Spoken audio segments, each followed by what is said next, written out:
Welcome to Briefcase. I'm Dean Leonard Baynes, Dean of the University of Houston Law Center.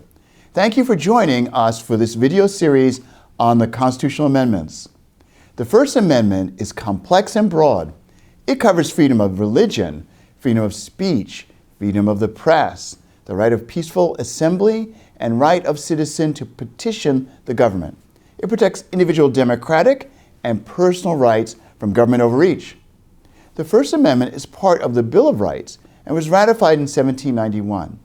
For more than 200 years, the language of the First Amendment has remained the same, but its interpretation has changed in the last 60 years. The First Amendment prohibits the government from establishing a religion, preferring one religion over another, or preferring religion over non-religion.